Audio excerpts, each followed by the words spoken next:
Hey, everybody, this is Josh for another episode of the Canadian Immigration Pros podcast. I'm very happy to be joined by Gautham Kolluri, Canadian immigration consultant and founder of CIPP Study Abroad.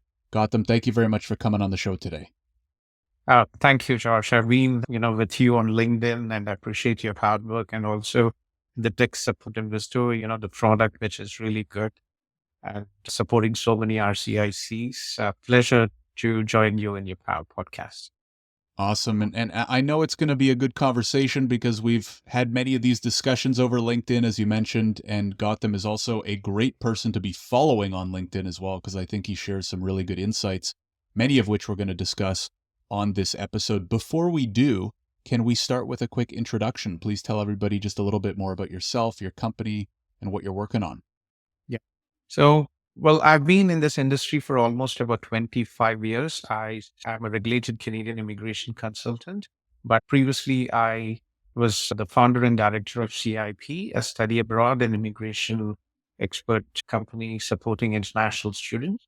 We are a one-stop solution. The big thing is we work directly with international students. We are not an aggregator. We have offices in 5 countries, offices and teams in 5 countries, and we support our students 24/7 when they land, not just through the study visa process and dumping here, but throughout the entire journey from the study visa, helping them choose the right program, applying for the study visa. And also when they come here, they have a 24/7 support. And post study, as an RCIC, we support our students with the transition if they decide to apply for permanent residency here in Canada. Right. And that's part of the reason why I think you have such good insight into Canadian immigration in general, because this has been such a topic of contention, specifically on the international student side, which we're going to get to. But maybe what we can do as a starting point, Gautam, if you don't mind, maybe setting the stage. Like, we're recording this near the middle of December 2024. I just want to date this because things could, things change so fast these days, and this episode will probably go live early in January 2025. So I just want listeners to have some context. But in general, what's your overall feeling with immigration? Just to kind of, dip into the topic, and then we'll go more into the specifics. And I want to get your insight eventually on kind of what kind of led to where we are right now.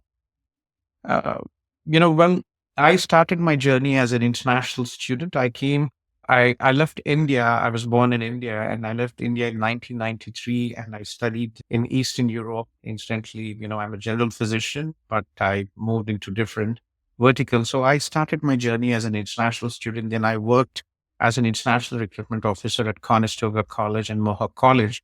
So I've seen the transition coming, almost more than a decade of changes coming into the immigration system. But what we see now in the last 2 to 3 months has been the most significant change uh, in the Canadian immigration system. I would probably say, even in the international student program, the changes have been so significant, especially the number of international students, the quality of the international student. You know, it's it's mind-boggling what has happened to Canada.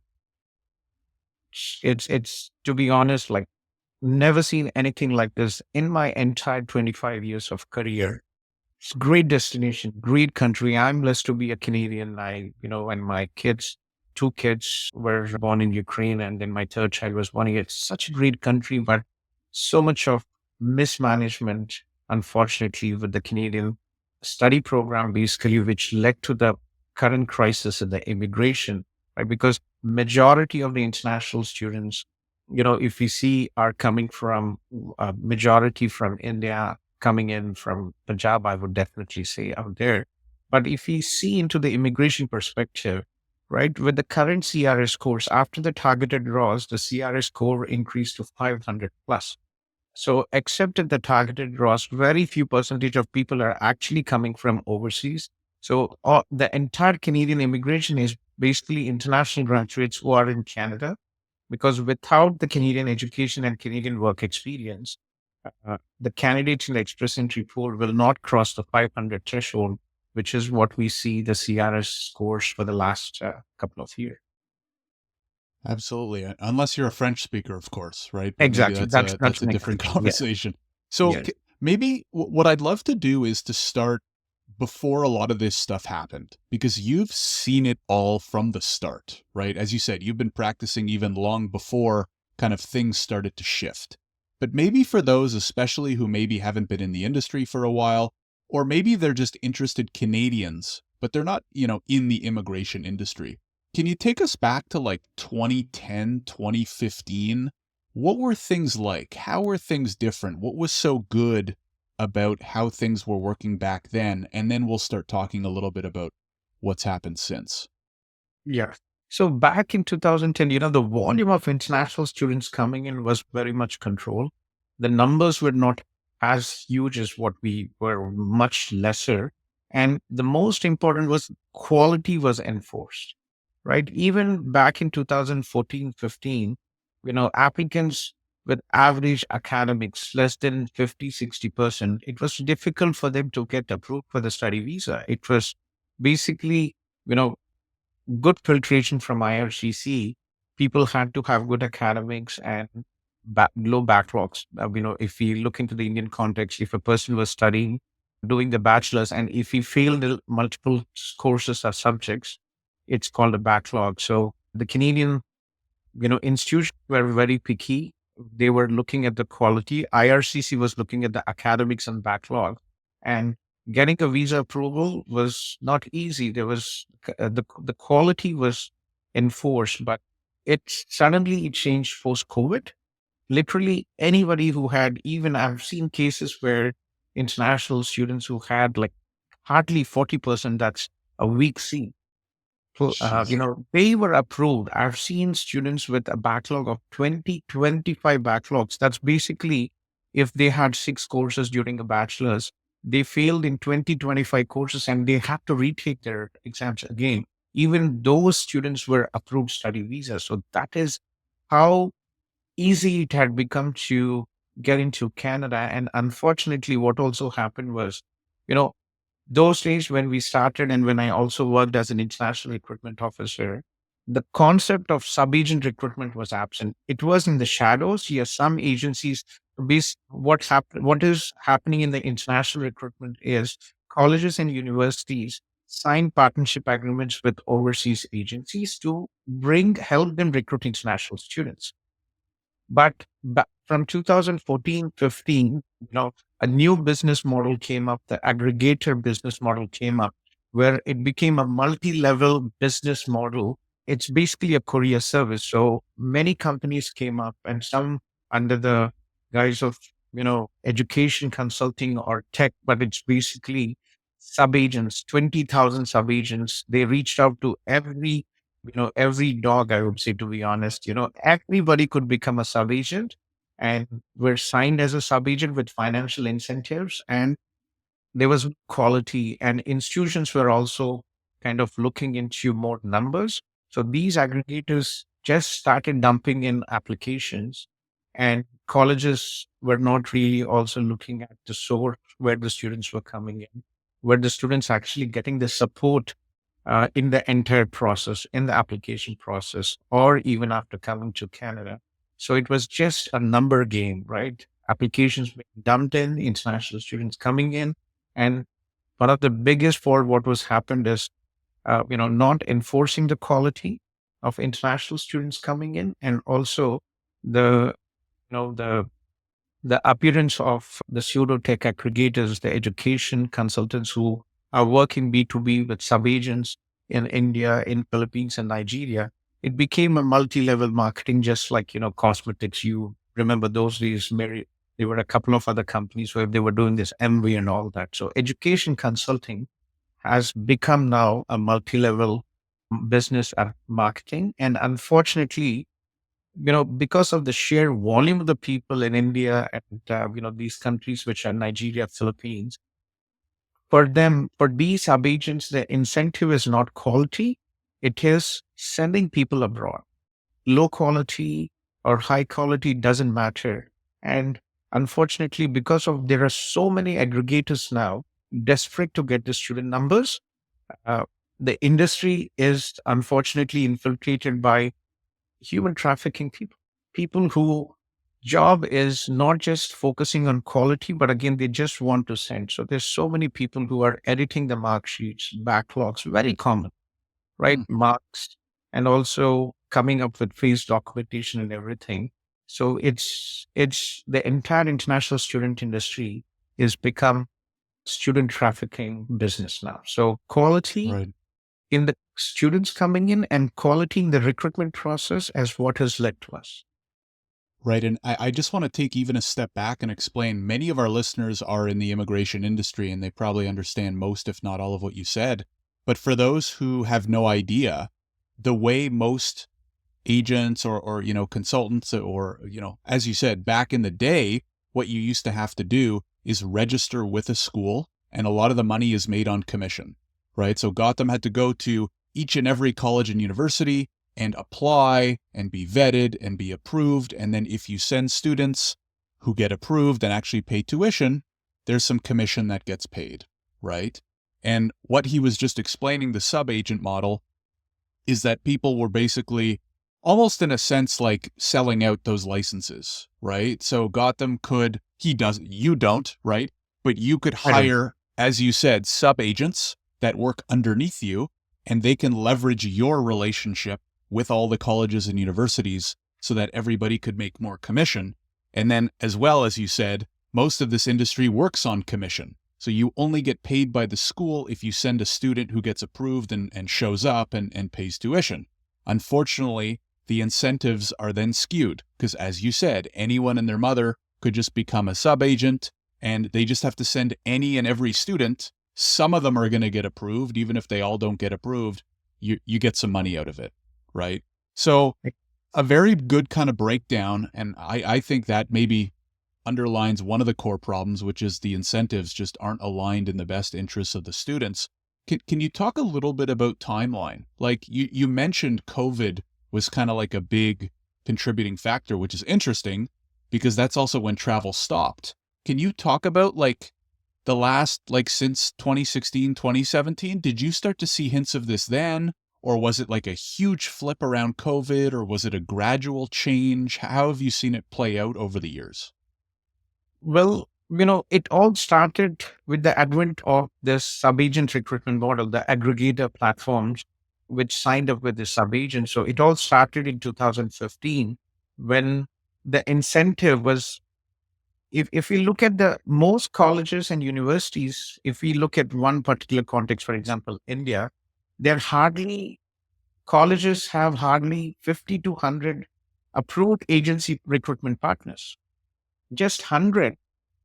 And out of this 100, majority of these are working B2B with sub-agents. So these 100 are feeding 20,000 sub-agents.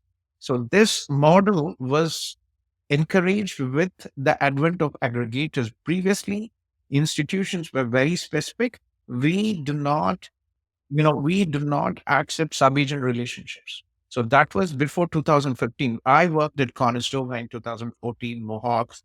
And those days, it was all kind of, it was called basically, you just don't accept sub-agent relationship. It was in the shadows, but it was not in the open. But with the advent of aggregators, the pseudo tech aggregators in 2015, it all, it exploded.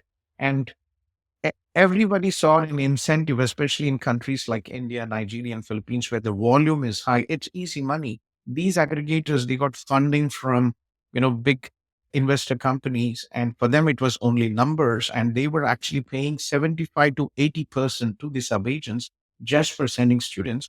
And also, because of the government also opened the gate. That's when also came up with the liberal government. When liberal government came into power, it it opened the kind of, it was initially, it was very good until the COVID. There was quality enforced, but still the numbers huge. Canada was competing with UK, with US and Australia to bring in more numbers. And it was the time, yes, it was still, there was quality and it was still good. But the numbers started exploding from 2015 with these aggregators. And post COVID, that was shocking. What happened post COVID?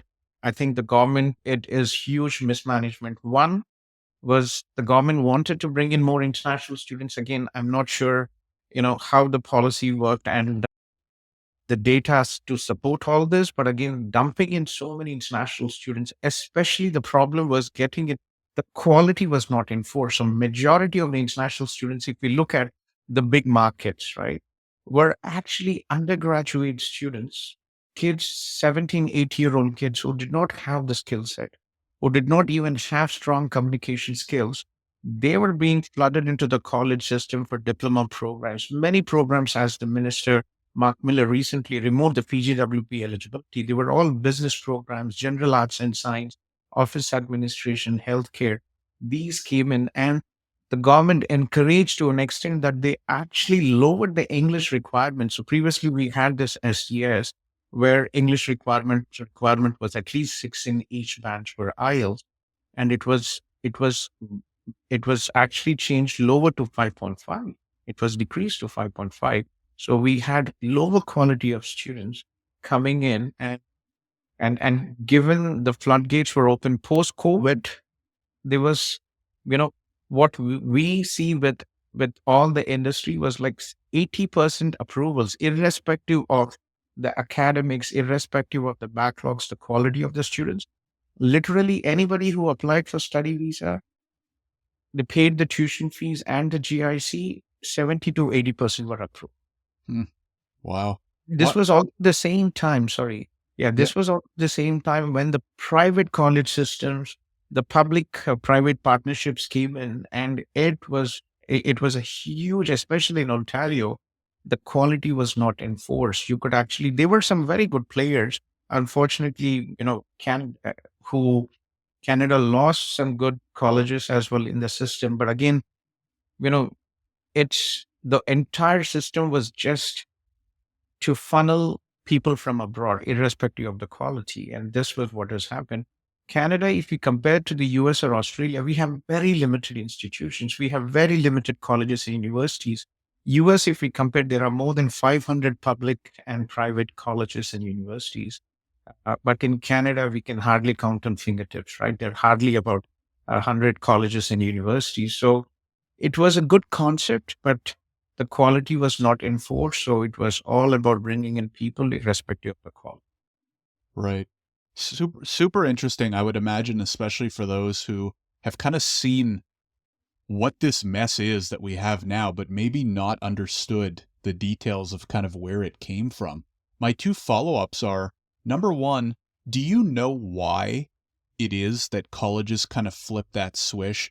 Initially, you said they would not approve any sub-agent relationships. They only wanted to work directly with agents or consultants, and that allowed them to keep that good quality control in place. So I'm very curious to hear, like, if you have any idea of kind of why all of a sudden they changed that. And then number two, do you think it was just purely political that that vetting process switched? Is it just like, hey, colleges just wanted more students for more money? And why did the liberal government, or, whether it came from the liberal government or it came to, initially through IRCC, like, why all of a sudden did they just start approving everybody? Any indications on those? Well, I think it's a multifold approach which caused the current situation. One was the government. There were so many instances where the government was encouraging international students, lowering the English requirements, and the government was not enforcing the quality, nor, you know, there was no accountability in the college system. So, unfortunately, when there is no accountability, nobody is asking any questions. The money international students are coming in, you know, everybody is making money out here, big numbers. International students pay 3 times more tuition fees than domestic students, right? And also, there's a wrong concept, understanding that international students used to come without money, but it's wrong. But international students pay the tuition fees upfront, and they also bring money for the living expenses. With the GIC, they have to bring in $10,000. So it's a huge, you know, $20 billion coming into the Canadian economy every year. It's a huge amount. So government really didn't, focus on quality and enforcing accountability to the institutions. So when there are no questions asked, I think, all the institutions let the bank go and get in what they could. Do you think that they saw warning signs? Because for some reason, we do get really good data, but as you said, there was not much quality enforced, right? Like every year, the government releases the data on how many study permits were approved, how many work permits were approved, et cetera, et cetera. And some experts, like yourself and others that I've followed on LinkedIn, have been saying for years, right? By the time this goes live, it's probably 2025. Like I remember seeing posts from like you and a few other guests that we've had on this show years ago showing some concern about, hey, should we be approving 600,000 international students this year? 5 years ago, it was 150, right? So there was like a lot of people are saying there was plenty of writing on the wall ahead of time, and the government either chose not to see it or chose not to act on it. Like, why don't you think more steps were taken in prior years before things got really bad? That is shocking. Coming from a background, I grew up in Eastern Europe. I was born in India. I've seen the governments working, but seeing this total mess in Canada was shocking for me because, you know, the government has the resources, the data, but they fail to take any actions. In fact, it was encouraged. So I Hmm. have absolutely no clue as to, how such a major miscalculation could have happened given the data and all the information. And most importantly, what I would probably see is enforcing the quality of international students and the ethical recruitment for even without the data, everybody could see that this is lacking the quality, right? When you look at the classes environment, the people who are coming in, these international students, and also their recruitment process, right? Back in Nigeria, in India, and Philippines, it's basically, a fish market. Like every corner, you will see sub-agents, Hmm. right? So huge mismanagement, I would say, unfortunately. Uh, I you mean, know, I've spoken to college professors who say they get into their class on the first day and half the students can't speak English, right? Not that everybody and their mother has to, and there's something special about English, but you would think as a country, and I think this goes to what you were saying earlier, like it's in our best interest to bring in students who are set up for success. They're going to take quality courses, and we're going to also give them a chance to succeed when they eventually graduate and join the job market, right? Because if you come to Canada and you take a biz admin degree and you can't speak English, good luck on the job market, which is nobody wins, right? Because then we end up in a case we have right now where there's too many people, they're not educated properly for what our market needs. They can't find jobs. Their permits are expiring, et cetera, et cetera. So, yeah, I don't know. Do you have any thoughts on the outlook from here, Gautam? Like, there's so much in the news right now, right? We have 3 million temporary residents with expiring permits. We have international students protesting across the country. Where do you see things going from here? What do you think might happen? Mhm.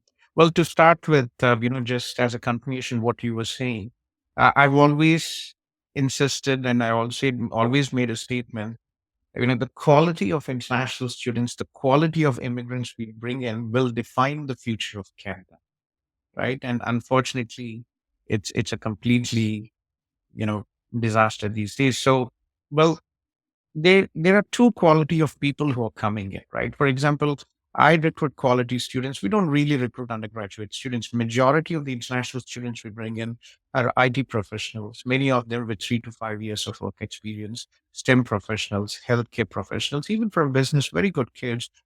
Few percentage definitely as freshers, but again, it's not undergraduate kids. So there's two different. So if you're looking at the quality, I would probably say the sub quality pseudo students who came in on the study visa, they came in with an intent of staying in Canada. Right? Their intention was not just to, their focus was not to study and was not studies. Their intention was we need to get to Canada. So that was the sub quality students who majorly came through the sub-agent network, right? If Hmm. a good student would never go to a sub-agent unless, when they have good choices, like many good agencies out there, They would educated kids would do the research. They would understand which college program is good. They would go to good agencies who will help them in their journey. But kids who are from rural background, who are desperate to come here, who have low academic sub-quality students, they went to all this. That's what ended up. So the big challenge now is, you know, so good quality students. For example, we have many students. Unfortunately, if there are 30 plus in our immigration system, it's tough to get, they lose point for the age. But these are educated people and they will understand that staying in a country, right, without without having the legal permission, right, without having a work permit or permanent residence is basically, it's screwed up life. So none of the people I would say we have brought in or educate good consultants have brought in will not stay. They will leave the country. And this December was good. We probably had about 20, almost about 20 applicants, our students who are graduates now, approved for permanent residency. But there are few who couldn't reach because there's been a huge gap in the CEC draws. The scores have been stubbornly high. They left and went back home. Hmm. But there is a percentage of those sub-quality pseudo students who came with the intention of staying, they will not leave. And that is going to be, and the big problem is these kids, they don't really fit into the skill set, what Canada needs. And that is going to be a huge problem.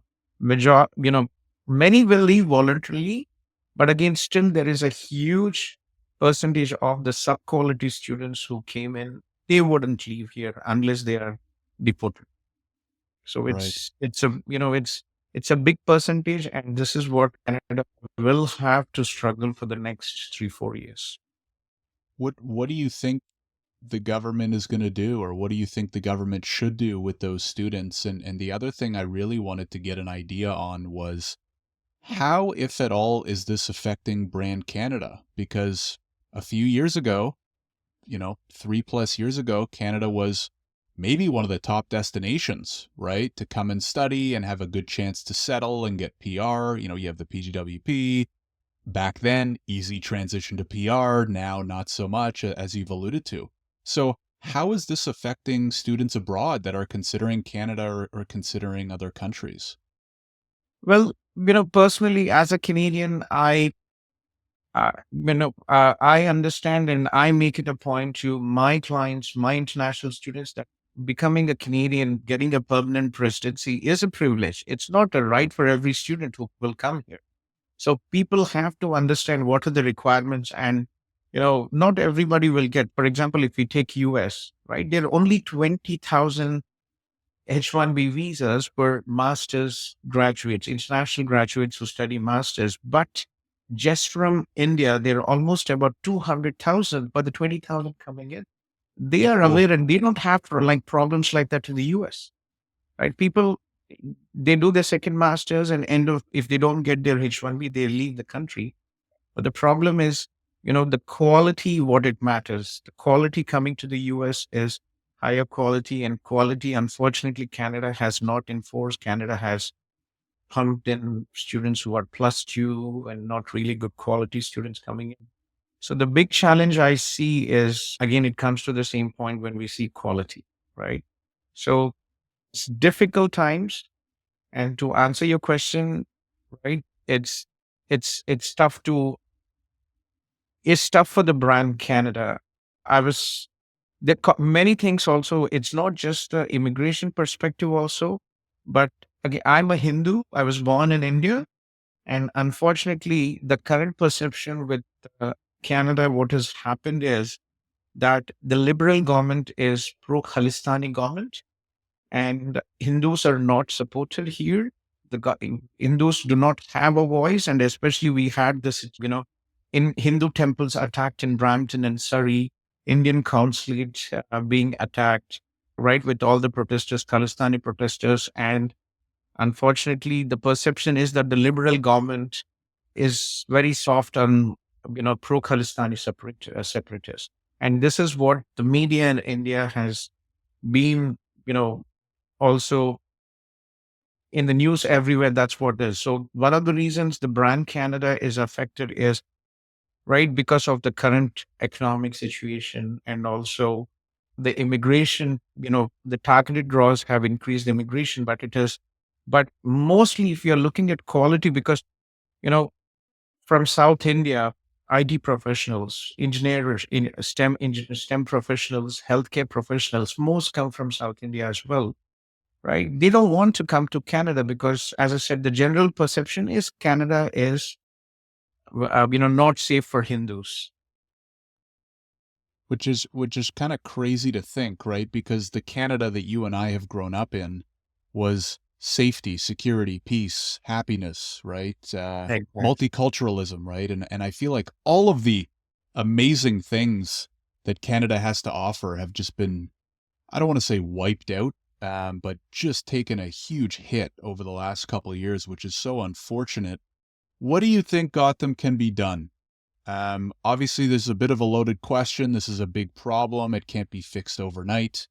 But what do you think we can do? What do you hope that the government can do to try and swing us back in the right direction? Well, to be honest, it's a bit late to do anything, but it's important to focus on quality and diversity.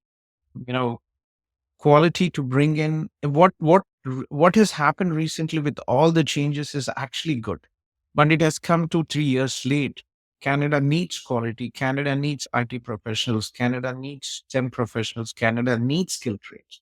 This should have been filtered 3 years ago, 3 4 years ago, before the floodgates were opened, and it should have been perfect, right? International students are a huge asset. If we look at from the government's perspective, from the immigration perspective, international students do not, they come here, they pay the tuition fees, they bring money for the living expenses.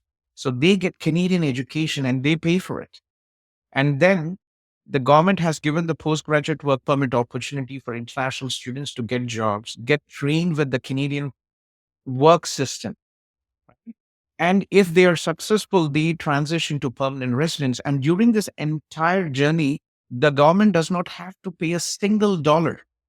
But if the international student program was not there, could you imagine the cost the government of Canada would have to go through the bringing in immigrants?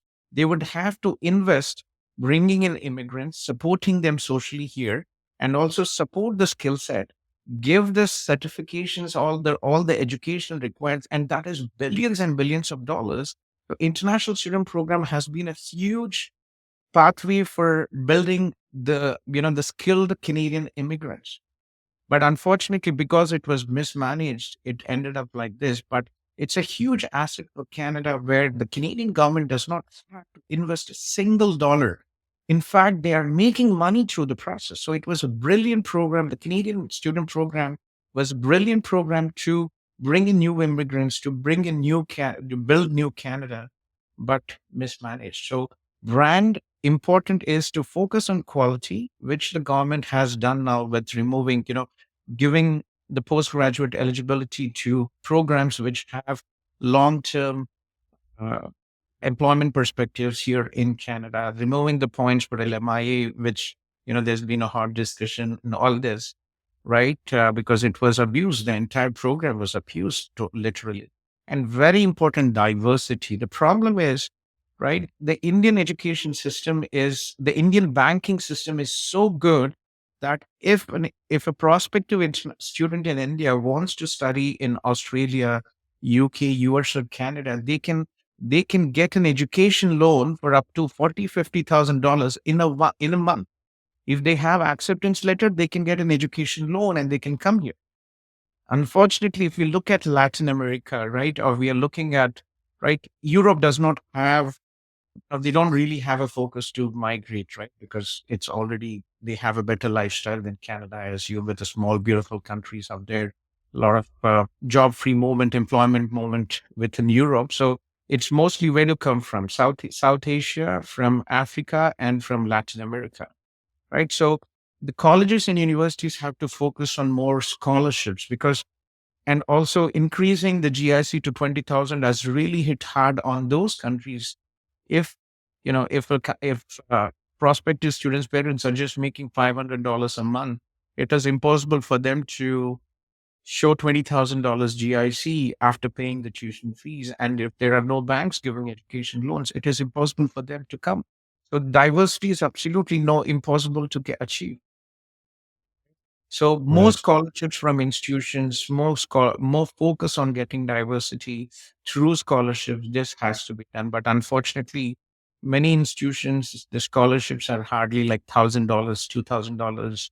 Very few instances $4,000. But when the tuition fees is $25,000, and these countries, except from India, they don't have access to education loans. It's very difficult. So that's the reason we only see India and China primarily here.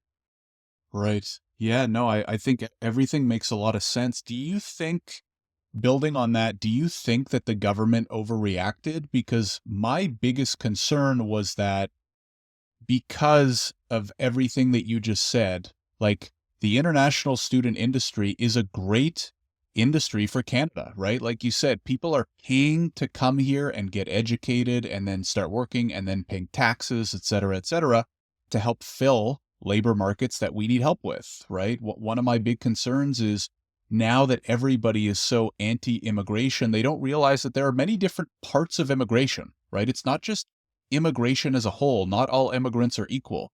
We need them, like you said, for IT and STEM and agriculture and certain industries like that. So my concern is now, instead of just going back to the proper evaluation and quality, as you've been preaching this entire episode, I think they've kind of overreacted a little bit. What if they just went back to evaluating students with like a closer lens, right? Why don't they go back to, I've heard a lot of the stories that you've alluded to, people using fake bank statements, people using fake IELTS scores, people using fake acceptance letters. Why can't they just go back to actually vetting students really well and bring us back to where things were in like the 20 teens? What are your thoughts? Like, do you think these changes have been a little bit too much, or are they sitting well with you? You know, to be honest, it's the damage to brand Canada has been done, and it's very, and it will take at least five, if at least 5 years to recover from Wow. the current situation. We are down by 75%. Right? Wow. Generally, if I have offices in India, Brazil, Philippines, Nepal, and these countries, and processing teams in Bangladesh and Pakistan. But the problem is, if we are looking from an Indian perspective, 70% of students to Canada are from one state of Punjab. Majority, I would say, right? Not just getting the exact data. So the problem is, right? And these if you're looking at the majority of the students coming, they were undergraduate students. So in the current situation, undergraduate students, unless they go through the PNP program, which has been cut down from 120,000 to 55,000 in 2025, there there is no incentive for them to come here and study when they are not able to get the permanent residence. Because if you look into Australia, New Zealand, US, or UK, majority of the students who international students from, be it from Africa, from Latin America, or from South Asia, they come with an intention of study, work, and live. So so the damage has already been done, and it's very difficult with the current system to you know, one, the brand Canada image has to be reinforced as quality and also safety. If you look into big markets, especially India, right? Let's assume South India and West India, Gujarat, very good from Maharashtra, high quality students from Delhi, very good quality students from South India, very good quality students. Their perception is damaged for Canada. What they think is Canada is not safe.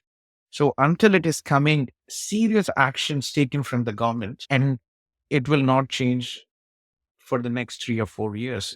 Change doesn't overnight happen. I'm not sure if you have seen some videos where in Brampton there were people who were walking, attacking with swords. Yeah, I saw some of So those. that is being viral in India. So Yeah. especially in South India, right? It's very difficult. And also, as I said, without scholarship, America will not come, Africa will not come, Southeast Asia, very difficult for them to bring in high numbers. So it's a lot of work coming not just from the institutions to come in, but also from the government to reinforce brand Canada.